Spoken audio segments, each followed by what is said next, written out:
Ce podcast est destiné uniquement aux investisseurs et distributeurs professionnels. Bonjour à tous, aujourd'hui nous allons parler des interactions entre les changements démographiques et les innovations technologiques. Alors, ce n'est un secret pour personne, les populations vieillissent. Dans les pays développés, l'âge médian était de 42 ans en 2020 alors qu'il n'était que de 37 ans en l'an 2000 et de 32 ans en 1980. Et ce n'est un secret pour personne non plus, l'automatisation et la robotisation sont de plus en plus présents dans nos économies. Selon la Fédération internationale de robotique, il y avait 126 robots pour 10 000 employés en 2020, alors qu'il n'y en avait que 55 en 2015. Il y a donc eu plus qu'un doublement en 5 ans. Ce qui est moins connu, ce sont les liens entre la démographie et la robotisation. Beaucoup de travaux académiques ont été menés sur les conséquences de la robotisation et des technologies d'automatisation, en particulier sur le marché du travail. Ces travaux aboutissent généralement à la conclusion qu'elle a accru les inégalités en supprimant des emplois routiniers moyennement qualifiés, mais aussi qu'elle a eu des conséquences négatives mais limitées sur l'emploi et sur les salaires. En revanche, il y avait jusqu'à récemment assez peu de travaux sur ce qui est à l'origine de la robotisation, et justement, un papier de Daron Acemoglu et de Pasquale Restrepo, publié dans la Review of Economic Studies, l'une des revues les plus prestigieuses du monde, offre un éclairage intéressant sur cette question. Alors, Acemoglu et Restrepo sont partis d'un constat simple, les pays les plus avancés dans le processus de vieillissement sont aussi les pays pour lesquels la robotisation est la plus avancée. Il y a par exemple beaucoup plus de robots par employé au Japon, en Allemagne et en Corée du Sud qu'aux États-Unis. Évidemment, corrélation n'est pas causalité, ils ont justement essayé de comprendre ce qui était à l'origine de la robotisation avec à la fois un raisonnement théorique et une démonstration empirique.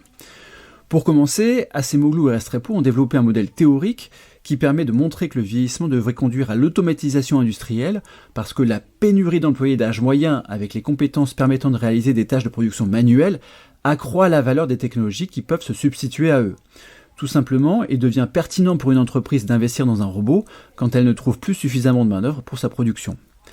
Il montre ensuite que dans les faits, avec un échantillon de 60 pays, les pays qui sont le théâtre des changements démographiques les plus rapides ont investi davantage dans de nouvelles technologies de robotisation et d'automatisation, et le seul facteur vieillissement explique environ 35% des différences d'investissement dans la robotique entre les pays, et environ 20% des différences d'importation de robots entre les pays.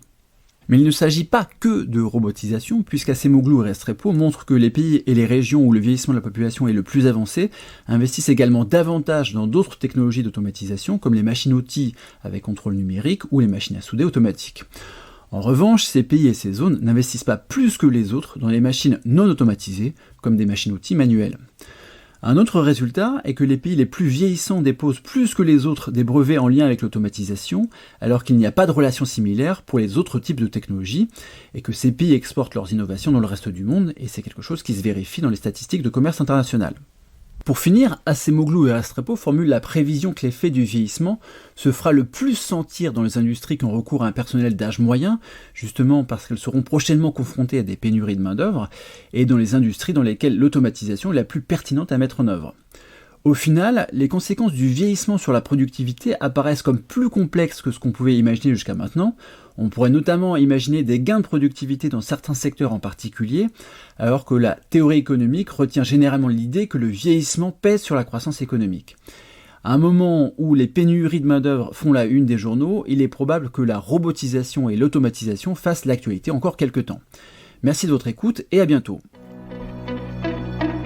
Communication promotionnelle non contractuelle. Les commentaires et analyses reflètent l'opinion de CPRAM sur les marchés et leur évolution en fonction des informations connues à ce jour. Du fait de leur simplification, les informations données dans ce podcast sont inévitablement partielles ou incomplètes.